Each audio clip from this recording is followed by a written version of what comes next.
नमस्कार प्यारे बच्चों। आज हम अध्ययन करने जा रहे हैं भारतीय संघीय व्यवस्था की नवीन प्रवृत्तियाँ। तो देखिए, जिस प्रकार भारतीय राजनीतिक व्यवस्था को लेकर वाद विवाद का विषय रहा, उसी प्रकार भारतीय संघीय व्यवस्था पर प्रश्न चिन्ह लगा कि ये व्यवस्था संघात्मक है या नहीं। इस विवाद को केसी वहीयर ने जन्म दिया, जिससे भारतीय संघीय व्यवस्था की कुछ नवीन प्रवृत्तियाँ सामने आई। तो देखिए, आपने देखा होगा कि भारत की जो शासन प्रणाली कैसी है, भारत में शासन कैसा है। भारत में लोकतंत्रात्मक व्यवस्था है और संसदीय शासन प्रणाली को अपनाया गया है। और इन व्यवस्थाओं को लेकर राजनीतिज्ञ, जो भारत की राजनीतिज्ञ विद्वान है, उन्होंने आलोचना की है कि भारत की शासन व्यवस्था स्पष्ट नहीं है। तो इसको लेकर बार बार प्रश्न चिन्ह लगता रहा और भारतीय संघीय व्यवस्था पर भी प्रश्न चिन्ह लगा कि भारत संघात्मक या नहीं।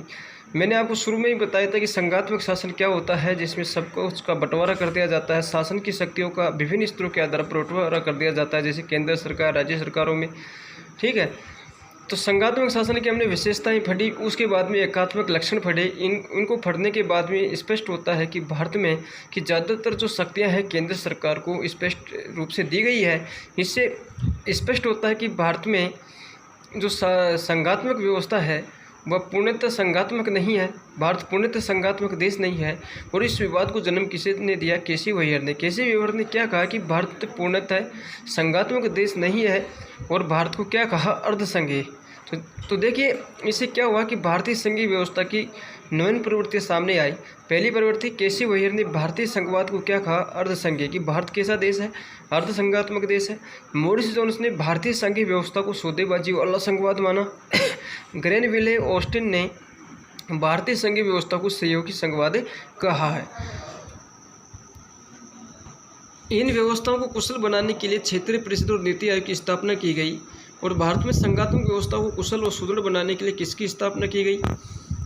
नीति आयोग की और क्षेत्रीय परिषद की स्थापना की गई। क्षेत्रीय परिषदों की स्थापना क्योंकि विभिन्न क्षेत्रों में जो पिछड़े हुए क्षेत्र है उनका विकास करने के लिए भारत में क्षेत्रीय परिषद की स्थापना हुई।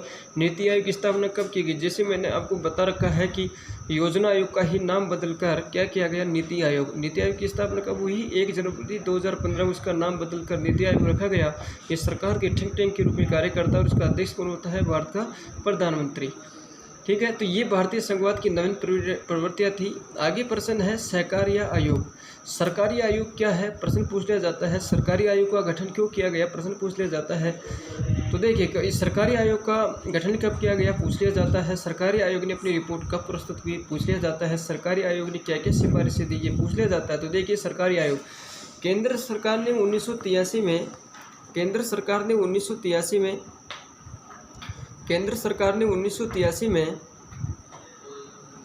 केंद्र संघ व राज्यों के आपसी संबंधों का अध्ययन हेतु न्यायाधीश रणजीत सिंह सरकारिया की अध्यक्षता में सरकारिया आयोग का गठन किया।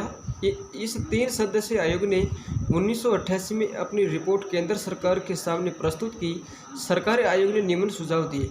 तो देखिए, केंद्र सरकार ने 1983 में सरकारी आयोग का गठन किया गया। क्यों किया गया? केंद्र संघ और राज्य सरकारों के आपसी संबंधों का अध्ययन करने हेतु इस आयोग का गठन किया गया। किसकी अध्यक्षता में किया गया? न्यायाधीश रणजीत सिंह सरकारी की अध्यक्षता में किया गया। कितने सदस्यीय आयोग था? 3 सदस्यीय आयोग था। इस आयोग ने अपनी रिपोर्ट कब पेश की? 1988 में। और इसने क्या क्या सुझाव दिए? तो देखिए, पहला सुझाव इस आयोग ने दिया, केंद्र व राज्यों के संबंध सुधारने के लिए आयोग ने आर्थिक उदारीकरण और संविधान संशोधन की सिफारिश की। दूसरा सुझाव दिया, सरकारी आयोग ने अंतर्राज्यीय परिषद की स्थापना पर जोर दिया। आयोग ने इस बात पर बल दिया कि केंद्र व राज्य दोनों ही पिछड़े क्षेत्रों के विकास के प्रति सजग रहे। सरकारी आयोग ने संविधान की मौलिक संरचना में परिवर्तन न करते हुए संविधान संशोधन करने की सलाह दी। तो सरकारी आयोग ने 4 सुझाव दिए कि केंद्र और राज्यों के मध्य संबंध सुधारने के लिए आर्थिक उदारीकरण और संविधान संशोधन की सिफारिश की। और सरकारी आयोग ने अंतर्राज्यीय परिषद की स्थापना पर जोर दिया। आयोग ने इस बात पर बल दिया कि दोनों सरकारें ही पिछड़े हुए क्षेत्रों का विकास करें। और अंतिम सिफारिश, चौथी सिफारिश की कि आयोग ने संविधान की मौलिक संरचना में परिवर्तन न करते हुए संविधान संशोधन की सलाह दी। और संविधान में संशोधन करने का कार्य कौन करती है? केंद्र सरकार करती है, संसद करती है। और ये प्रावधान कौन से अनुच्छेद में है? अनुच्छेद 368 ये कहता है कि संसद भारतीय संविधान में संशोधन कर सकती है। आगे कुछ फैक्टों के बारे में चर्चा कर लेते हैं। भारतीय संविधान में संघवाद के स्थान पर भारत को राज्यों का संघ कहा गया है कि भारत के संविधान में कहीं पर भी संघवाद नहीं लिखा हुआ है। अनुच्छेद 1 में ये लिखा गया है कि भारत राज्यों का संघ है, यूनियन ऑफ स्टेट, राज्यों का संघ है। भारत में 28 राज्य और 9 केंद्र शासित प्रदेश है। और केंद्र और राज्यों के मध्य विवादों का निपटारा कौन करती है? न्यायपालिका करती है, या हम कह सकते हैं सर्वोच्च न्यायालय करता है।